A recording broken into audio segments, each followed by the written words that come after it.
Business Podcast. Vault Business Podcast is here to give you great information and great insight into the world of business. Today, we have a wonderful business owner. Her name is Paige. She actually runs the Shirt Shak with her family and her son. Paige, tell us a little bit about yourself. Tell us a little bit about Shirt Shak and what you guys are doing right now at Shirt Shak. Okay, so I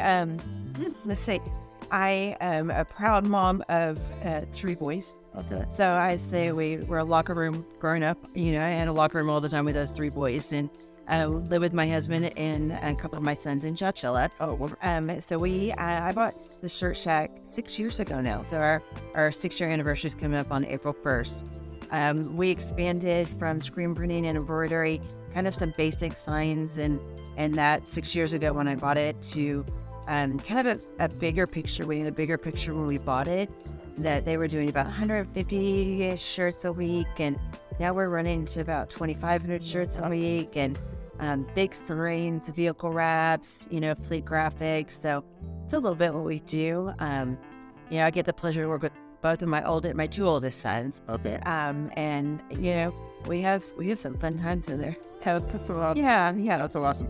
Well, you know what? And there was something that you said in that page. You said that you acquired another business. So for a business owner, we want to go over that a little bit, because, you don't just have to start a business. You can buy an existing business. What was your experience in buying an existing business?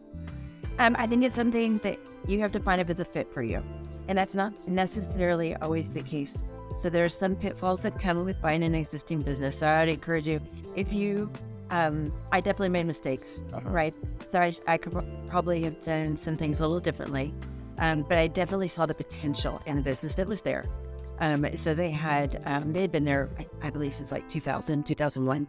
So they had a really good base of business. There was a lot of potential. They had good location. And so we took what they had started, we had a vision for it. So I knew kind of how we wanted to take it and run with it. I think with anything, you could take your idea and start with nothing and make it something, or you can take somebody's idea and grow from it. And that's kind of what we did. Yes.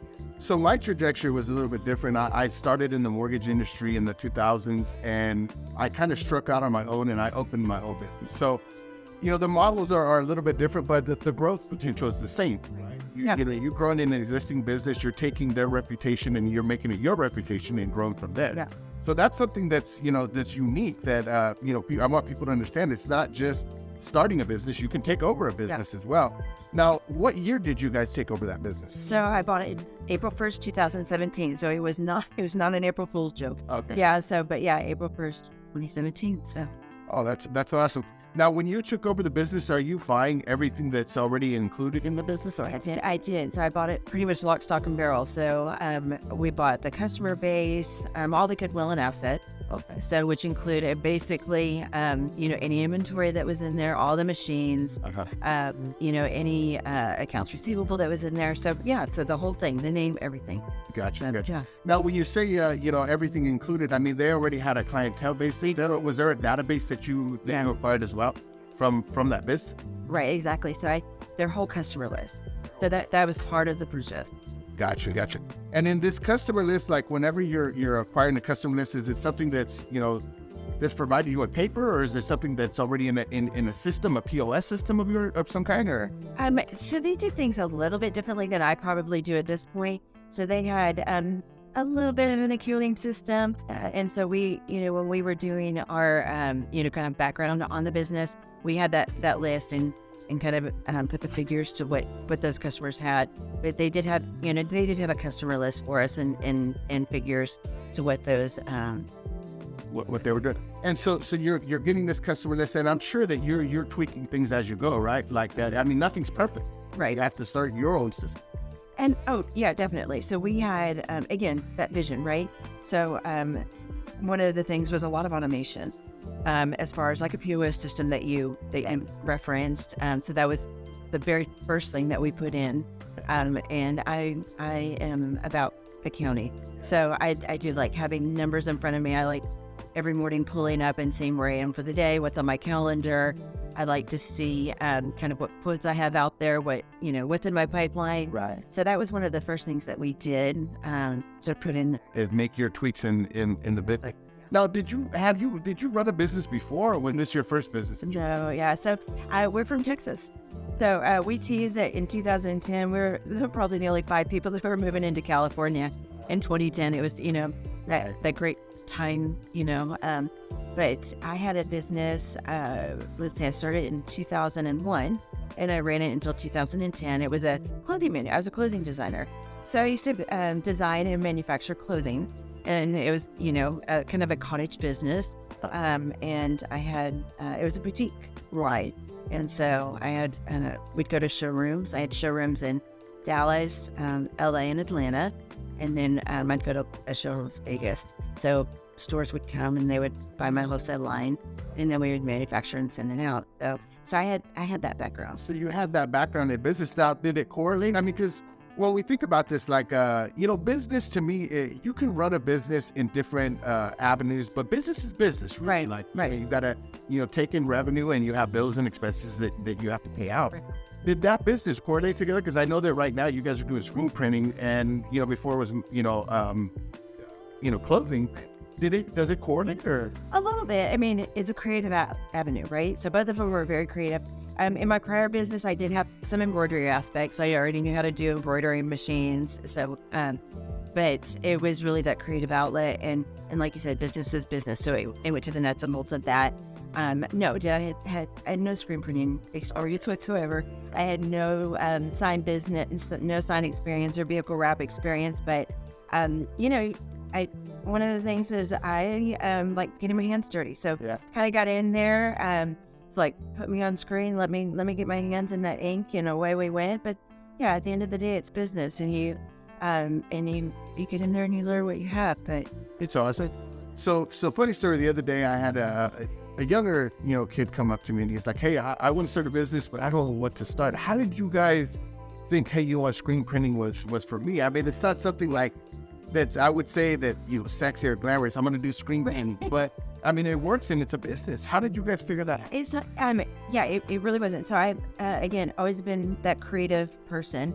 Clothing design, I always have a vision. My wheels are always spinning, and so this opportunity had come up. And actually, the people that owned the business prior had talked to my husband, and I was working in something that I enjoyed. I really enjoyed the people that I worked with, but I wasn't passionate. And that's where I think the key of anything is to be passionate about, right? And so he came, my husband said, "Hey, this business is for sale. It's something that it's a creative outlet for you. I think that you really need to do this." And I was like, "Kabosh, no, I don't know that I want to get in business again. I like I've been a business owner. Your life is the business, really." And at that time I was like, I loved watching my boys play football and being the football mom and helping with the team aspect. And, I wasn't sure if I was ready for all that came with it again. And then, we sat down as a family, we talked about it, and I'm like, all right, I'm all in. Yeah. So in screen printing, fine. It's, again, creative outlet. When people come into the shop and they're like, I wanted to have this done, but I don't even know how to start, or, I have an idea, and I'm like, I've got enough ideas for us that I needed people so I can use the ideas in my head to get them out. So, yeah. Yeah. That's the wonderful thing about business. Like, I know that for myself, I'm always trying to create, right? And it's so great because to me, every day is a new day. What I did yesterday is not the same thing that I did today. And just like you're saying, a client may come in and they have an idea in their head, but they can't really put it on paper, or they don't exactly know what they want, right? Right. There's times that even when I talk to a client here, like, they don't exactly know what they want. They just know that they want a house. How do I get there? And how do I get to that point? And you actually going out and putting your ideas for people and, put it in your skills into screen printing. That's awesome. You always have something new coming in. That is so great. It is a lot of fun. It really is. Gotcha. Now, I don't know if you've ever heard of the term bootstrapping. Have you ever heard of bootstrapping? I have, yeah. Okay, great. So essentially right now, about 80% of startups are starting, bootstrapping. And what bootstrapping is essentially they're starting with their own money. They're starting, taking in orders and saving to buy another machine, and in buying that machine, 80% of startups are starting, with bootstrapping. Now, did you guys get an infusion of cash, or did you guys bootstrap as well? We bootstrap, yeah. And I pretty much to this day, so I don't take lines of credit. So we do a little bit different business model as well. So if we have a machine, we own the machine. Yeah. So awesome. So, and for me, it's a scary thing to be out there and owing. I'd rather know that that's my machine. And the first couple of years, I would, sit there and I'd be like, all right, everything that came in went back into the company.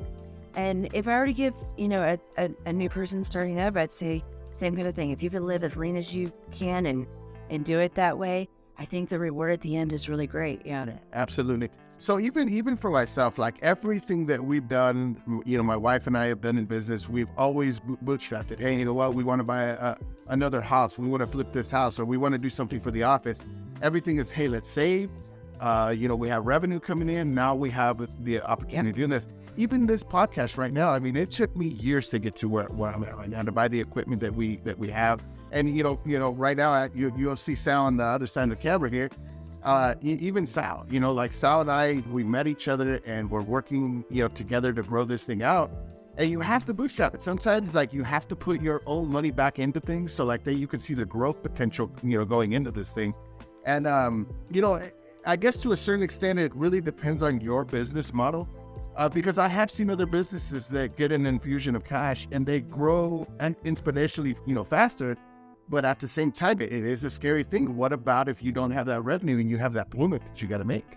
I think another thing for me is my dad taught me really young is skin in the game, right?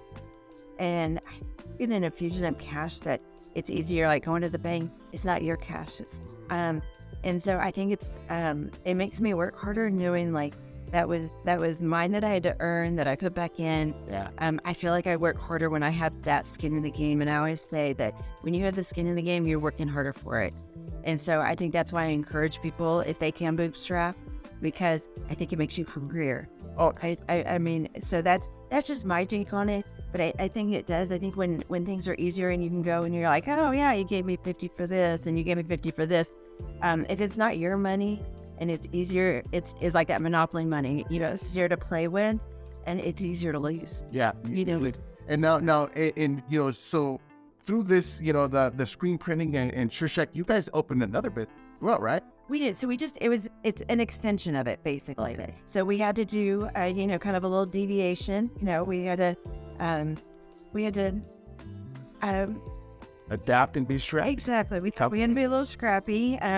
The pandemic that everybody talks about. I don't know how long it's going to take before we stop talking about it, but screen printing and embroidery are the basis of our business. Is was schools, sports, events, and all of that shut down. But we also had the capabilities, and a small part of our business was sign making and then decals for fleet vehicles. So we had our current shop, or our first shop, basically has an alleyway in the back. Okay. So we had a reputation with a lot of ag companies that they would need to get their CA numbers on the back of their back of their trucks. So they knew that they could pull their truck in the back of my alley. Tanner and I would print those things and get them on their truck so they get them on the road and be legal. Okay. So Tanner, we sat in here and we talked, and he's like, we've got the equipment, we've got the know-how. This is what's going to keep us alive during COVID. And I was like, all right, Tanner. So we put the numbers to it. They were like, here we go. Well, it exploded in a way that we didn't anticipate. So it kept us alive during COVID. And then when 2021 hit and when things were able to reopen, it exploded when we opened what we call the Wrap Shack. And people laugh, and we get a lot of people going, is it like a sandwich shop? Okay. Like, no, it's vehicle wrap. So vehicle wrap, signage, we get a lot of fun projects that come our way, but that's what we opened, yeah. Wow, that's so great. Well, it's so funny. I think I told you this before we came on. I was getting off the highway and I had seen one of your guys' trucks. And of course, I always tell these guys here, if you're not visible, you're invisible. And it made me like, oh, hey, there's the Shirt Shak truck right there. Tell us a little bit about that. Now, you told me about that you guys are the first mother and son. Yeah. So in 2020, Tanner, my son, he started work with me from like day one. He was there from day one. Then I bought the Shirt Shak. Uh-huh. But he already had touched vinyl, so he had the skill set, and I touched it with him a little bit. I was his heat gun holder, that kind of thing. But when COVID hit, we deviated off of, or we adapted. Right. I was like, you know what, Tanner, I'm gonna go to rap school. So he went into rap school. 3M puts on a rap school, and so he went and just elevated his skills. Okay. So I decided to go and to learn and then be able to elevate my skills. So we became the first mother-son rap team for 3M. And so we're working on getting our designation so they got on the 3M website. So you have a certain number of raps that you have to do to be able to get on that. But 3M thinks it's a hoot that they've never had a mother-son team, if you will, that raps. So so after I got back from rap school, I found this, 2012 F-150. It was silver, and I was like, all right, Tanner, let's wrap this sucker up. And it was my truck for a while. And I'm like, we're full on. We're getting that thing as visible as possible. And yeah, it's a lot of fun. But again, the thing is, just like you said, as much as you can put your business out there, branding. Yeah. And so that's what we did. So yeah, you can't miss that thing. No. It was great when I seen it driving by. I was like, oh, great. These guys get it. Like they got their business rolling. Yeah. So no, this is so great. I mean, this is a story I don't know if you've told before, mother and son, team doing rats. Now, when you guys are doing rats, because this is a big deal now. Like, I just had talked to my daughter. I bought her a car, and she's like, Dad, I want to get a rat. And I had no clue that this was even a thing. Yeah. Right? Like kids are wrapping cars, right? Yeah. It is. It's really fun, actually.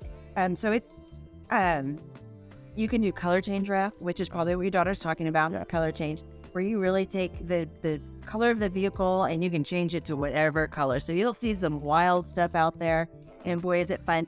We do a lot of fleet wrap. Okay. Because my passion is really helping businesses to grow. It's helping to take, your business at this level and helping you to get to wherever you want the level to be. And again, like you said, the visibility. Yeah. And so we do a lot of fleet wraps. We've done some crazy stuff. We wrapped beer trailers. Okay. We've done pet trailers where people do pet training. We just did a couple for, air conditioning. We've got some solar stuff that we've done. Just some, we have some interesting projects that come in, and people bring projects to us, and we never turn them down, actually. So we're like, we haven't done that. Let's do it. Yeah. Why? So I always have the motto, and my boys sometimes get frustrated with me because I always say yes, and then I can figure it out. So they're like, yeah, we can do that. And then we go and we're like, all right, we do a lot of research. We figure it out. We test things. And then we're like, yeah, we got this. So, yeah. And it speaks to what we talked about early on, is being scrappy. Right? Yeah. Oh, yeah. You have to be scrappy. That's part of our, vision statement here at Big Valley Boards. We have to be scrappy in our business. And right now, more than ever, of course, things are changing in the economy. You have to adapt to what's coming towards you, right? Yeah. If you're not playing offense, then essentially you're going to be left behind. And that's one thing for me. I tell everybody, I do not want to be old and slow. I want to be ahead of the curve and learn as much as I can. Right. So this is so great that you guys are doing this. Now, lastly, I know that we didn't touch a lot about it, and you did mention to me that you have some background in accounting. Do you do your own accounting, or do you have somebody else do your own accounting? So my oldest son came back to work for me. He kind of braved on his own. So one of the things that he did is automate our system into the next. So we put our production into automation, and it integrated into our accounting software. So every morning I see my production schedule. It shows me every quote that's in the queue. So I see what's coming in my pipeline. I see all my outstanding invoices, and then it loads all the way up into my accountant's software. Oh, okay. So yeah. So all my accountants do is download everything, and she's got it all at her fingertips. So So very streamlined. You have it very streamlined. We did. It's very important for me on a money basis, right? To see what I've got every single day. Yeah. And I don't want to just see what's owed to me. I want to see what's coming. I want to see the business prior to me purchasing it was a very seasonal business. I can't work off the seasonal. I've got employees, right? And they're not going to understand if I'm like, hey, I'm taking vacation in January. See you later. because you almost have to do a restart. You go on vacation, you got to restart that business every single time, and that's not how I like to do my business.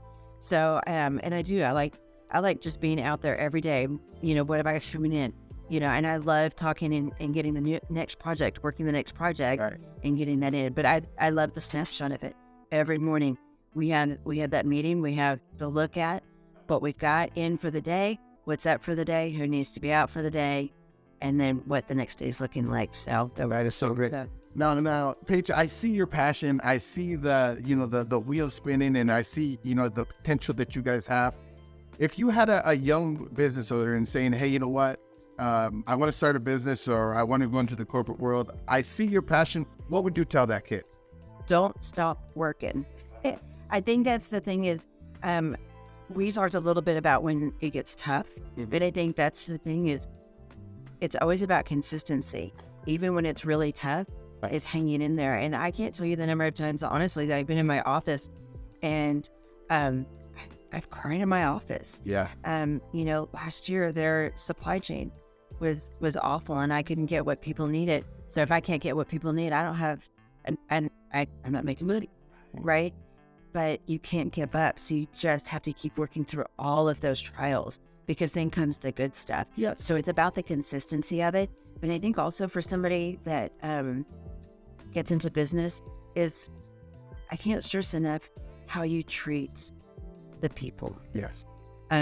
So I think some of that has been forgotten in like automation, or I don't want to do things faster, better, but you've forgotten that one-on-one relationship. And I think that at the heart of every single business, no matter what your business model is, or is that relationship, but don't stop working. Just no matter how tough it gets, is even if it's 3 months and you're like, I don't know if 3 months is going to do it. Because you have to remember, most businesses fail within the first 5 years. Yep. You hit that 5-year mark, have a party. Absolutely. Party on and rejoice in it. But it's not going to probably happen in year 1. Yeah. And if it does, it might be an anomaly, and keep working through it. But don't stop working. That would be my thing. Okay, so well said. Honestly, it's been a pleasure to have you, on the show. Paige, here before we didn't know a lot about each other, but I truly feel that I see you as a friend in business, and it's just so great to have you on the show. Thank you so much for coming on. I appreciate your insight. I appreciate what you gave our fans here on our show. Thank you guys so much. And also, I do want to meet your son. Oh, French. I mean, he's sometimes I tease. I'm like, he's out of the rap shack, and people don't get to know Tanner. I'm a talker, but he's out there working, and people don't get to see him as much. You got to see him. Yeah, that's true. But anytime, come out. Want to meet your son? Say hi. So you guys are watching Vault Business Podcast. For more information on business, mentorship, like and follow our Instagram and YouTube channel. Thank you guys for watching, and we'll do more of these. Thanks a lot.